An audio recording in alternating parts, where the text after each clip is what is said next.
Imagine waking up one day and realizing that the things you once loved, the music that made your soul vibrate, the conversations that kept you awake until dawn, the dreams that pulled you out of bed each morning, now feel like distant echoes from someone else's life. You reach for them, desperately trying to summon that old fire, but your hands grasp only air. The passion has evaporated. The colors have faded to gray. And the most terrifying part? You don't even know when it happened.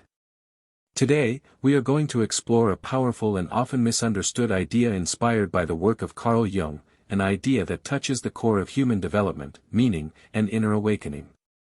We will examine why losing interest in everything can be one of the most important signs of inner change you will ever experience.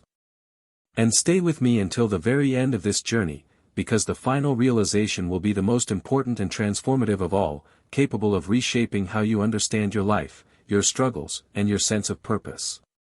If reflections like these speak to you, take a moment now to subscribe to the channel, leave a like, share this video with someone who may be experiencing the same inner confusion, and write a comment about what you have been feeling lately. What we are about to uncover may profoundly change the way you see your emotions and your inner world. You scroll through your phone, searching for something, anything, that might spark that old feeling. A notification pings. You glance at it. Nothing. Another message arrives. You swipe it away. Someone recommends a book, a film, a new restaurant. You nod politely, knowing you'll never follow through. It's not depression, exactly. You're not drowning in darkness. You're simply numb. Indifferent. The world continues to spin, offering its endless buffet of experiences, and you sit there, appetite gone, wondering why nothing tastes like it used to. This is the moment Carl Jung called the death before death, the point where your psyche begins its most profound metamorphosis, though you don't yet realize it. Most people mistake this emptiness for failure, for something broken that needs fixing. They panic. They seek distraction. They double down on old pleasures, hoping to resurrect what's been lost. But what if this loss of interest isn't a problem at all? What if it's a signal? What if your soul is trying to tell you something so important that it had to first strip away everything you thought you needed? Carl Jung believed that the human psyche is alive, dynamic, and constantly seeking balance. It is not satisfied with stagnation.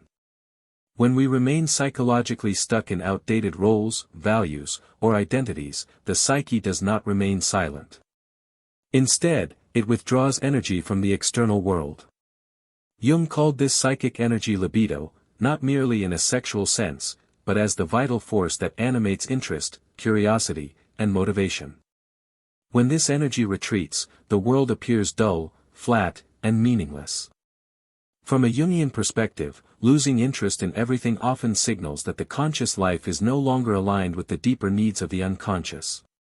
The goals you pursue may no longer reflect who you are becoming.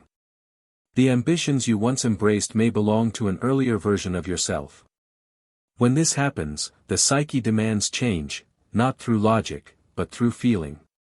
Boredom, apathy, and emotional numbness become the language of the unconscious. Modern society teaches us to fear these states. We are told that constant motivation is normal and that losing passion means something must be fixed. Consider this paradox: the very moment when everything loses its meaning might be the most meaningful moment of your life. When the things that once defined you, your career ambitions, your relationships, your hobbies, your identity itself, begin to feel hollow, society tells you to fight back, to rediscover your passion, to find yourself again. But Jung understood something far more radical: you're not losing yourself. You're losing the false self you constructed to survive in a world that demanded you become someone other than who you truly are. Think about it. How much of what you've loved was actually chosen by you? How many of your desires were implanted by parents who needed you to succeed, by a culture that profits from your perpetual dissatisfaction, by friends who unconsciously shaped your preferences to match their own? When did you last stop and ask, is this mine, or did I inherit it? Am I living my life, or performing a role I memorized so long ago I forgot it was a script? The loss of interest isn't random. It doesn't strike the content or the fulfilled. It comes for those who have been living in a kind of trance, doing what they're supposed to do, feeling what they're supposed to feel, becoming who they're supposed to become. And then one day, the trance breaks. The machinery grinds to a halt.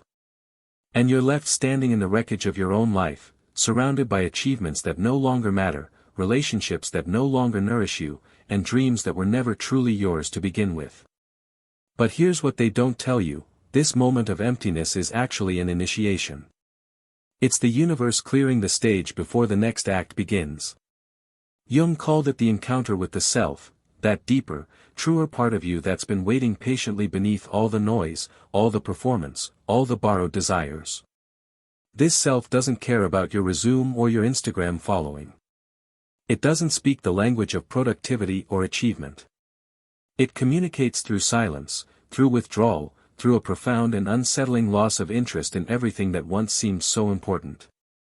So why does this happen? Why does the psyche orchestrate such a cruel awakening? And more urgently, what is it trying to show you? Have you ever noticed how external success does not always bring inner fulfillment? How achievements sometimes leave a strange emptiness behind? Jung explained this through the concept of the persona, the social mask we wear to function in the world. When we over-identify with this mask, living only according to expectations, roles, and social validation, the deeper self becomes neglected.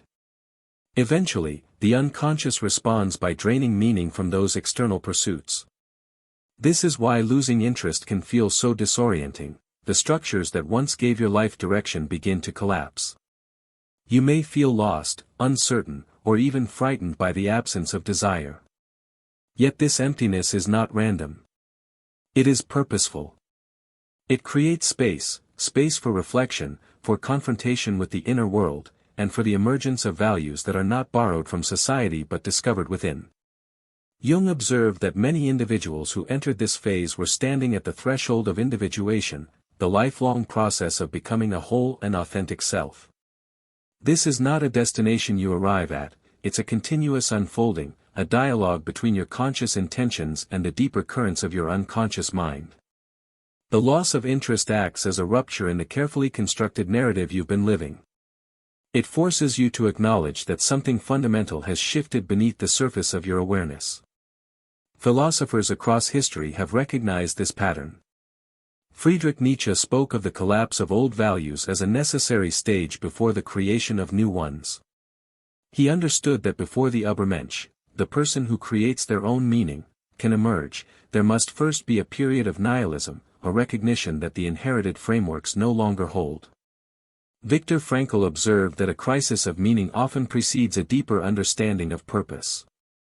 In the concentration camps, he witnessed how those who found meaning in their suffering were more likely to survive, not because meaning eliminated pain, but because it transformed their relationship to it.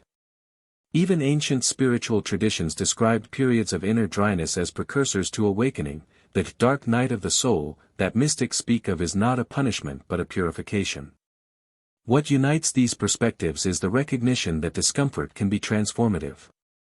Arthur Schopenhauer, though often pessimistic, understood that suffering arises when the will, that blind, insatiable force driving all life, meets resistance. But he also recognized that moments of aesthetic contemplation, when the will temporarily quiets, offer glimpses of a different mode of being. Jung took this further. The withdrawal of interest from the outer world is the psyche's way of redirecting that energy toward integration, toward wholeness. Ask yourself honestly, what have you lost interest in recently? Is it work, relationships, ambitions, or distractions that once defined your days? And more importantly, what does that loss reveal about your inner growth? Could it be that your psyche is urging you to stop living automatically and start living consciously?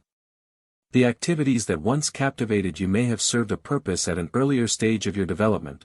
They may have helped you build confidence, establish yourself in the world, or prove something to yourself or others. But now, the unconscious is signaling that these pursuits have outlived their psychological utility. Do not rush to escape this state. Jung warned that resisting inner withdrawal only intensifies suffering. When we distract ourselves excessively, forcing enthusiasm where none exists, we silence the unconscious rather than listening to it. We turn up the volume on external noise to drown out the quiet voice within. This is why modern solutions, productivity hacks, motivational content, endless self-optimization, often fail to address this particular crisis. They treat the symptom, loss of interest, rather than understanding its symbolic function, a call to transformation. True growth begins when we allow ourselves to feel the emptiness without immediately trying to fill it. This requires tremendous courage, because it means sitting with uncertainty, with the absence of meaning, with the possibility that everything you've built your identity upon may need to be reimagined.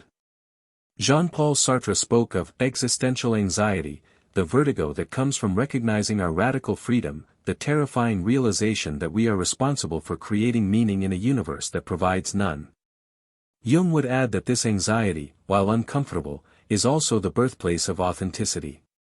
What if your loss of interest is not a failure of motivation but a call to transformation?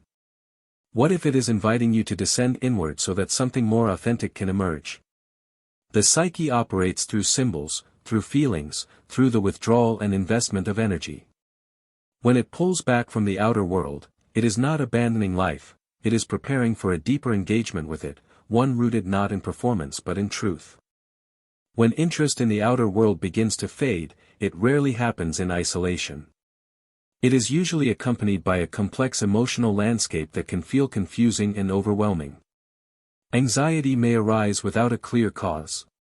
Sadness can appear even when nothing visibly wrong is happening. A subtle sense of restlessness may coexist with a strange lack of desire to act.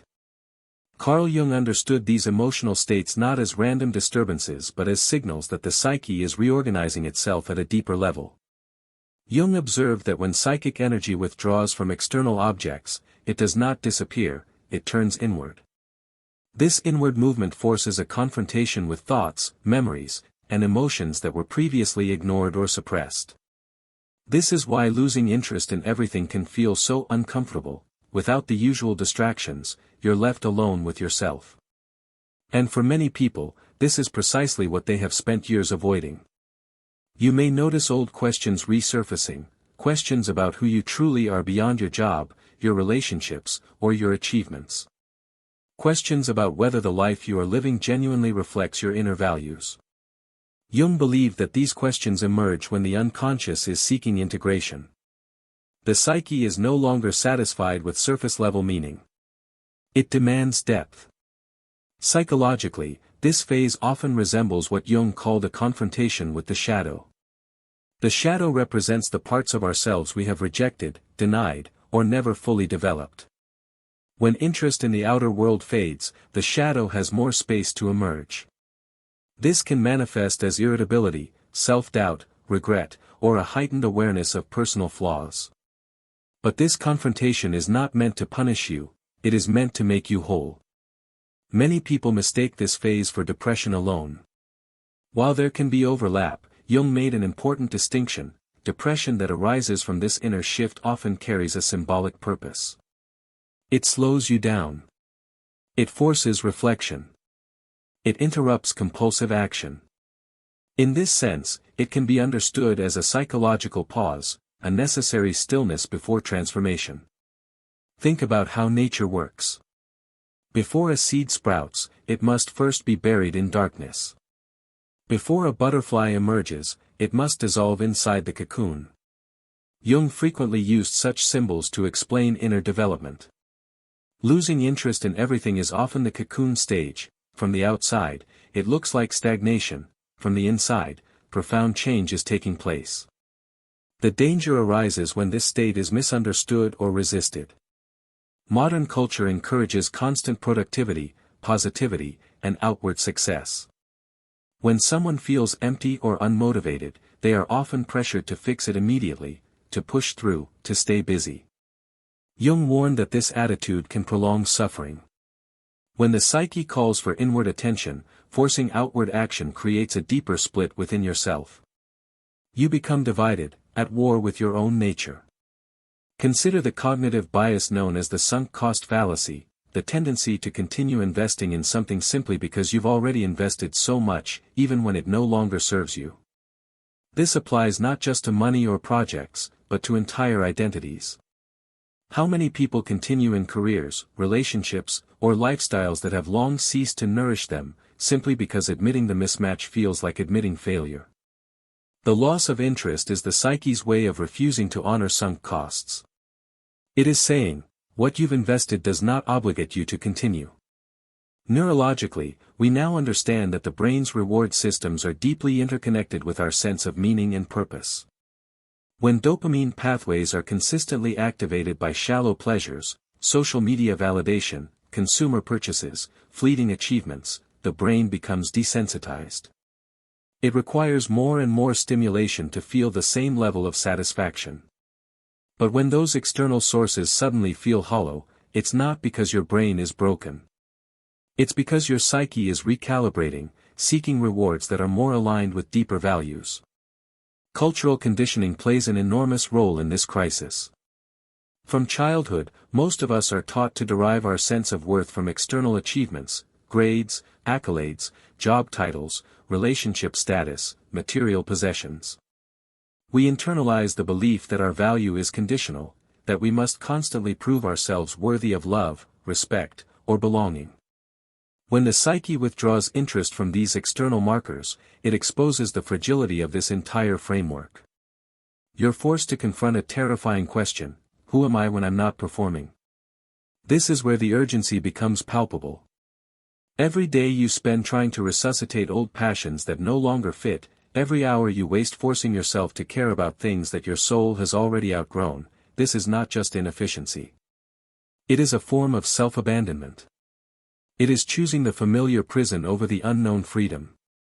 Jung understood that this moment, this threshold between the old self and the emerging self, is where most people turn back. They cannot tolerate the uncertainty. They retreat into what they know, even if what they know is slowly killing them. The unseen consequence of this retreat is not merely continued unhappiness, it is the foreclosure of your own becoming. It is the decision, often unconscious, to stop growing. To settle. To live the remainder of your life as a ghost of who you might have been. Jung called this the greatest tragedy of human existence, to reach the end of life and realize you never truly lived your own story, only a script written by others. But there is another unseen consequence, equally important: if you do not turn back, if you allow this process to unfold, you gain access to a dimension of yourself that has been waiting in the shadows.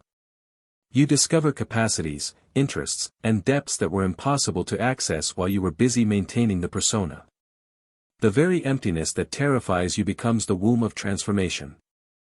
So if you are in that place now, feeling disconnected, uninspired, or empty, do not rush to escape it. Listen. Reflect. Stay present. This may be the moment your life is asking you to stop living automatically and start living truthfully. The rebellion begins not with action, but with permission. Permission to feel what you're feeling without immediately pathologizing it. Permission to question everything you've been told about who you should be. Permission to honor the psyche's withdrawal as valid, meaningful, and necessary. Jung insisted that the psyche is always communicating, even when it appears silent. Apathy, boredom, and loss of interest are not empty states, they are symbolic states, carrying meaning precisely because they interrupt the familiar flow of life. When you look back, you may realize that every major shift in your life was preceded by a period of inner discomfort, moments when certainty dissolved, moments when the future felt unclear. Jung would say this is no accident. Psychological growth does not move forward by accumulation alone, it also moves forward through subtraction. What is no longer aligned must fall away. The first radical step in breaking free is to stop treating your emotions as problems to be eliminated and begin to see them as messages to be interpreted. This requires a fundamental shift in perspective. Instead of asking, "How do I fix this feeling?" ask, "What is this feeling trying to show me?" Instead of demanding that your old interests return, ask, "What is my psyche protecting me from by withdrawing energy from these pursuits?" This is not about passivity or resignation. It is about curiosity. Viktor Frankl, who survived the Nazi concentration camps, discovered that those who found meaning in their suffering were more likely to endure it. But he also emphasized that meaning cannot be pursued directly, it must be discovered through engagement with what life is asking of you. In your current state, life is asking you to stop. To pause. To question. That is not nothing. That is everything. The second radical step is to embrace what Jung called active imagination, a practice of dialoguing with the unconscious. Instead of drowning out the inner voice with distractions, you create space to hear it. This might look like journaling without agenda, sitting in silence without devices, walking in nature without headphones, or simply allowing thoughts to arise without immediately judging or controlling them. You are learning to listen to a part of yourself that speaks in images, feelings, and symbols rather than logic and language. Historically, those who broke free from collective conditioning understood this principle. Friedrich Nietzsche withdrew from academic life and wandered the mountains, writing in solitude while the world considered him mad.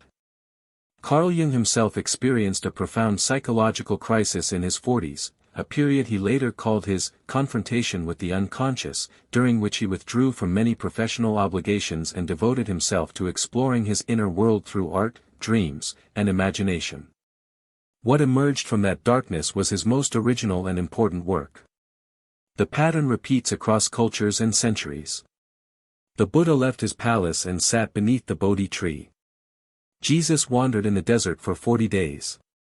Rumi lost his beloved teacher and fell into grief so profound that it transformed him into one of history's greatest poets. These are not stories of people who fixed their emptiness by returning to the life they knew. They are stories of people who allowed the emptiness to become a crucible for transformation. The third radical step is to examine your life with brutal honesty and ask, what am I doing out of genuine choice, and what am I doing out of habit, fear, or obligation? Make a list if you need to.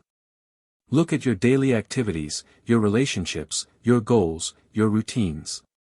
For each one, ask, does this nourish me or does it deplete me? Does this reflect who I am becoming, or who I was told to be? This process will be uncomfortable. You may discover that much of what fills your time serves no authentic purpose. You may realize that relationships you've maintained for years are based on outdated versions of yourself. You may see that the career you've built, while impressive to others, feels like a cage to you. Jung would say, this discomfort is the price of consciousness. Most people live their entire lives without ever asking these questions. You are choosing differently. The fourth radical step is to reclaim your psychic energy intentionally. Jung believed that when libido withdraws from one area, it becomes available for reinvestment elsewhere, but only if you are conscious about where you direct it. This is not about forcing yourself to find your passion. It is about noticing what naturally draws your attention when you're not performing for others. What do you think about in quiet moments? What questions keep surfacing? What small actions feel aligned, even if they seem insignificant? For some, this might mean engaging with philosophy, art, or spirituality for the first time. For others, it might mean simplifying life dramatically, reducing commitments, ending relationships that drain you, leaving environments that demand constant performance. For others still, it might mean finally pursuing something you've always dismissed as impractical or self-indulgent. The key is not the specific content but the quality of engagement. Are you doing this because it genuinely resonates, or because you think you should? The rebellion, ultimately, is against the tyranny of borrowed meaning. It is the refusal to live a life designed by committee. It is the courage to trust that your psyche knows something your ego does not, that this loss of interest is not random chaos but intelligent navigation. You are being guided away from what no longer serves your becoming and toward what does, even if you cannot yet see the destination clearly. Eventually, often quietly and without dramatic announcement, something begins to change. After a long period of emptiness, confusion, or emotional stillness, a subtle form of interest returns. Not the restless excitement you once knew. Not the hunger for validation or achievement. But something calmer, deeper, and more stable. Carl Jung believed this moment marks a decisive shift in psychological development. It is the point where meaning is no longer borrowed from the outside world but arises from within. This return of interest feels different because you are different. The psyche no longer invests its energy in roles, expectations, or goals that are disconnected from your inner truth. Instead, it moves toward what feels necessary, even if it appears modest or unglamorous. Jung emphasized that true meaning rarely announces itself loudly. It often begins as a quiet sense of rightness, a feeling that something aligns with who you are becoming. At this stage, many people are surprised by what begins to matter to them. Status may lose its appeal. Approval may feel irrelevant. You may find yourself drawn to simplicity, depth, or service rather than constant stimulation. Jung saw this not as a loss of ambition but as a refinement of values. The ego no longer dominates the psyche, it enters into dialogue with the deeper self. This is where the most important realization emerges: losing interest in everything was never the end of your vitality. It was the withdrawal of energy from what no longer deserved it. The psyche was protecting you from a life lived out of alignment. What felt like emptiness was actually a clearing. What felt like stagnation was preparation. Jung described individuation as the courage to live one's own life rather than the life expected by others. This courage is not loud or aggressive. It is quiet, steady, and deeply rooted. When interest returns after inner withdrawal, it carries this quality. You no longer chase meaning, you recognize it. Philosophers and psychologists across disciplines converge here. Viktor Frankl observed that meaning emerges when a person commits to something larger than ego gratification. Nietzsche spoke of the individual who creates values after old ones collapse. Jung united these insights psychologically, showing that this process unfolds naturally when the unconscious is respected rather than suppressed. You may still face uncertainty. Individuation does not eliminate doubt, but doubt no longer paralyzes you. It becomes part of a living process. You learn to trust inner signals rather than external noise. You begin to sense when something drains you and when something nourishes you, even if it challenges you. Relationships may change again at this stage, but differently than before. You no longer withdraw because of emptiness but choose connection based on depth and authenticity. You may speak less but with greater honesty. You may do less but with greater presence. Jung believed that this shift marks psychological maturity. Now consider this carefully: what if the loss of interest you feared was actually your psyche refusing to settle for a life that was too small for you? What if it was the most honest response your inner world could offer? What if, instead of asking how to regain motivation, the real question was, what kind of life deserves your energy? This is the final and most powerful insight. The loss of interest in everything is not a sign that life has lost meaning. It is a sign that false meanings are falling away. It is the psyche clearing the ground so that something real can take root. When you understand this, fear gives way to respect. Resistance gives way to curiosity. And confusion gives way to quiet confidence. When interest returns, as it does, you will recognize it not by intensity but by authenticity. Not by noise but by depth. Not by excitement alone but by meaning. This is not the end of something. It is the beginning of becoming who you truly are.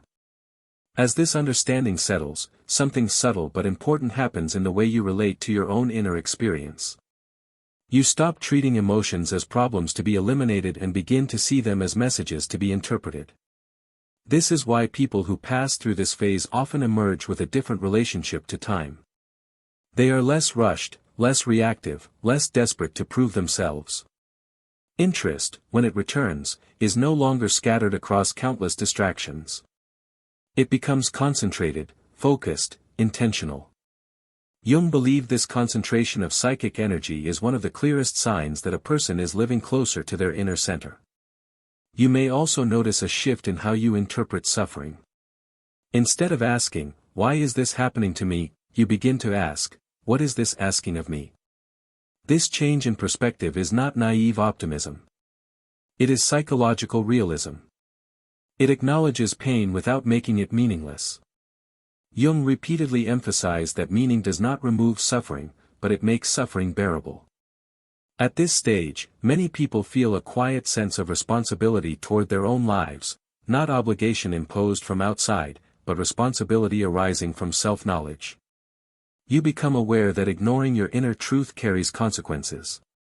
You understand that conformity, when it costs authenticity, eventually leads back to emptiness. This awareness is not heavy. It is clarifying. Jung warned that the greatest danger is not losing interest in everything but losing interest in oneself. The period you have explored is precisely the opposite. It is the psyche reclaiming attention, pulling energy back home. What follows is not a return to the old life but the emergence of a more conscious one. Think about this for a moment. Every person you admire for their depth, their authenticity, their groundedness, they have almost certainly passed through this fire. They have experienced the collapse of borrowed meaning. They have sat in the void and resisted the urge to fill it prematurely with distraction. They have emerged on the other side not because they are special, but because they were willing to honor what the psyche was asking of them. This is what Jung meant when he spoke of the second half of life. It is not defined by age but by consciousness.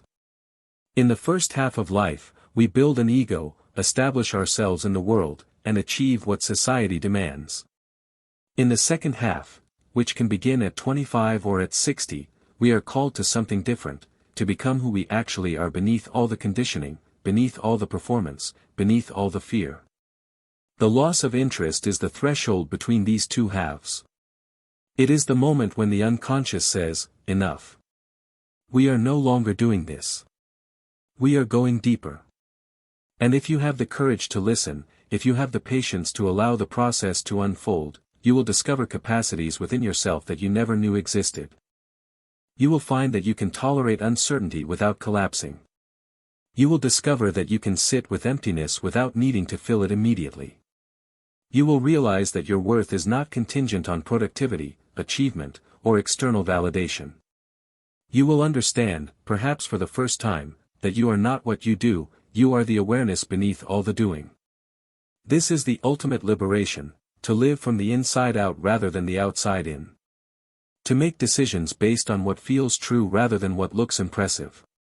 To choose depth over breadth, quality over quantity, meaning over distraction.